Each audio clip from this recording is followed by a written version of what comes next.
Assalamualaikum warahmatullahi wabarakatuh. Selamat pagi anak-anak hebat. Berjumpa lagi dengan Ustazah dalam pembelajaran tematik. Hari ini kita akan belajar tema 7, subtema 3, pembelajaran 5 dan 6. Sebelum kita memulai pembelajaran, mari kita baca basmalah terlebih dahulu. Bismillahirrahmanirrahim.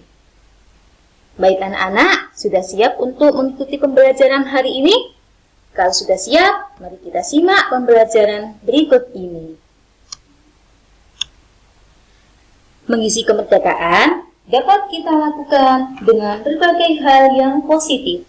Mengisi waktu dengan berlatih dan mengasah kreativitas dan keterampilan adalah salah satunya. Keterampilan yang didukung dengan kreativitas akan mampu menghasilkan karya atau produk-produk yang berkualitas, indah, dan berguna. Anak-anak, masih ingat pertemuan kemarin? Kita sudah membahas macam-macam surat undangan. Sekarang, perhatikan surat undangan berikut ini.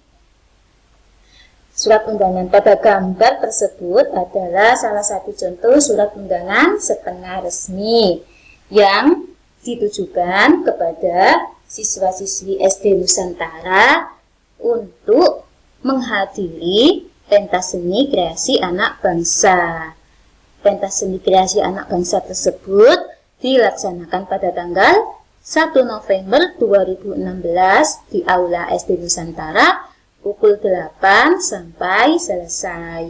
Sekarang, ketika kalian memperhatikan surat undangan tersebut, kira-kira menarik apa tidak ya? Iya betul, surat undangan tersebut sangat menarik ya. Kenapa menarik? Karena surat undangan tersebut dilengkapi dengan gambar, sehingga lebih menarik perhatian pembaca.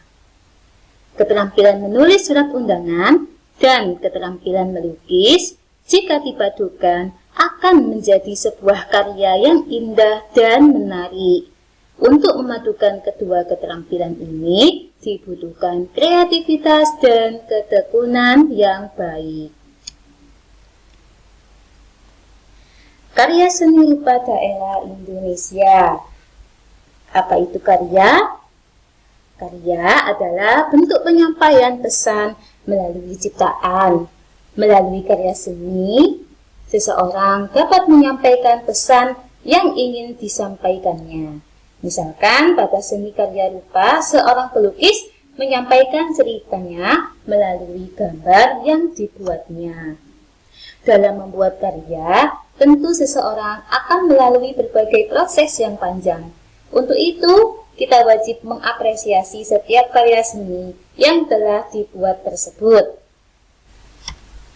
Karya seni rupa merupakan karya seni yang memiliki nilai estetika atau keindahan serta makna yang tinggi. Setiap daerah memiliki ciri khas karya seni masing-masing, seperti lukisan kemasan yang terkenal di daerah Bali, seni batik yang terkenal dari daerah Pekalongan di Jawa Tengah, dan seni patung yang terkenal dari suku Asmat di Papua.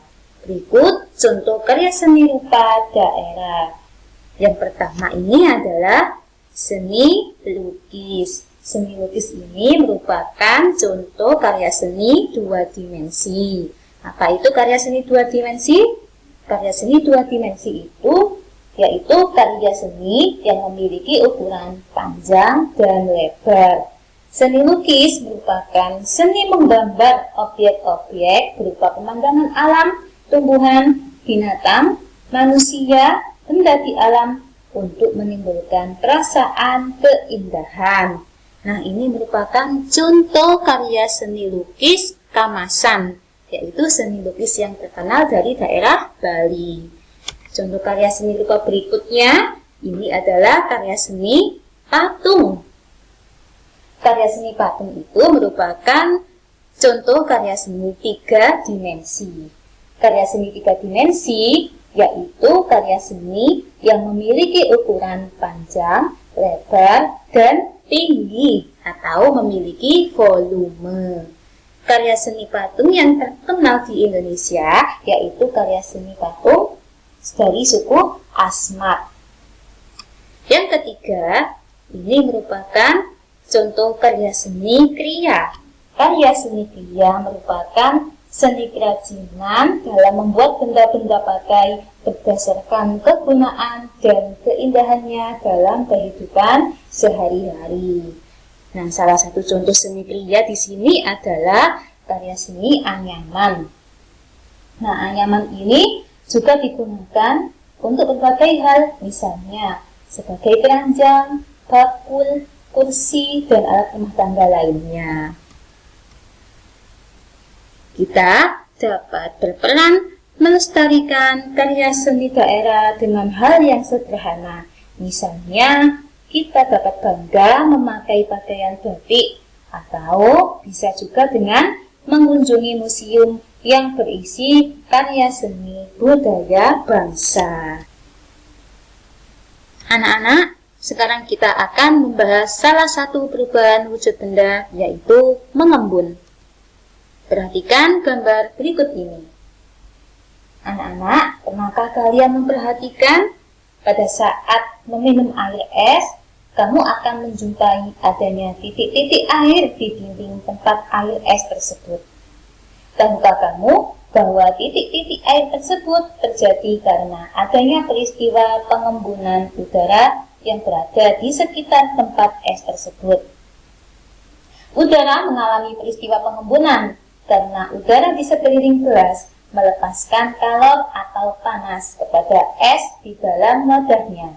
Hal tersebut karena suhu udara di luar gelas lebih besar atau tinggi dibanding dengan suhu es dalam gelas atau plastik. Nah, sekarang apa sih mengembun itu? Mengembun merupakan perubahan wujud dari benda gas menjadi benda cair. Peristiwa pengembunan lain yang sering kita jumpai yaitu ketika pada saat pagi hari kita melihat adanya titik-titik air di dedaunan. Sekitar rumah kita pun basah, air sering menetes dari atas genting. Titik-titik air tersebut merupakan embun yang berasal dari uap air yang mengembun menjadi titik-titik air. Sikap kepahlawanan dan patriotisme tidak hanya dibutuhkan dalam meraih cita-cita kemerdekaan bangsa, namun juga dibutuhkan dalam mengisi kemerdekaan. Berbagai peristiwa dari masa penjajahan, pergerakan dan kebangkitan nasional, proklamasi kemerdekaan, dan usaha mempertahankan kedaulatan bangsa dan negara telah melahirkan banyak pejuang dan pahlawan bagi bangsa kita. Jasa mereka begitu besar, kita pun harus bisa menghargainya. Bagaimana caranya? Nah, kita akan belajar cara menghargai jasa para pahlawan. Bangsa yang besar adalah bangsa yang bisa menghargai jasa para pahlawan. Pepatah ini mengingatkan kita untuk selalu menghargai jasa para pahlawan. Para pahlawan telah berjuang dengan mengorbankan harta, benda, jiwa, bahkan nyawanya untuk meraih kemerdekaan seperti yang kita nikmati sekarang ini. Berkat pengorbanan dan pengabdiannya, bangsa kita bisa terlepas dari penjajahan dan menjadi negara yang merdeka, bebas, dan berdaulat. Kini, kita sebagai putra-putri penerus bangsa, kita mempunyai tugas untuk meneruskan cita-cita para pahlawan. Kita berkewajiban melanjutkan perjuangan pahlawan sebagai pahlawan pembangunan mewujudkan bangsa Indonesia yang sejahtera, aman, damai, tertib, tentram, dan bahagia. Dengan demikian, kita telah turut menghargai jasa para pahlawan. Meneladani sikap para pahlawan. Apa saja sikap yang bisa kita teladani dari para pahlawan? Yang pertama, yaitu sikap berani. Apa itu berani? Berani yaitu sikap tidak takut atau gentar dalam menghadapi bahaya, kesulitan, ataupun tantangan untuk memperjuangkan kebaikan. Yang kedua adalah gigih. Gigih merupakan Sikap tetap teguh pada pendirian atau pikiran, meskipun menghadapi banyak rintangan, serta tidak mudah putus asa, meskipun mendapat kegagalan, hingga tujuan yang dicita-citakan dapat tercapai. Selanjutnya, yang ketiga yaitu rela berkorban. Rela berkorban merupakan sikap ikhlas hati, memberikan sesuatu yang dimiliki untuk orang lain, tidak mementingkan diri sendiri atau tidak egois. Sikap rela berkorban dapat dibiasakan di lingkungan rumah, keluarga, dan masyarakat. Kita harus peduli kepada orang lain. Yang keempat yaitu berjiwa besar. Berjiwa besar merupakan sikap mau menerima segala kritik, perbedaan, hingga kekalahan dengan lapang dada, serta mau mengakui kesalahan dan memperbaiki kesalahan tersebut dengan penuh tanggung jawab. Berjiwa besar dapat diwujudkan dengan cara mau menerima kekalahan dengan ikhlas, meminta maaf, dan memberi maaf. Nah, anak-anak, itu tadi pembelajaran kita hari ini. Semoga bermanfaat dan semoga kalian dapat memahami pembelajaran hari ini.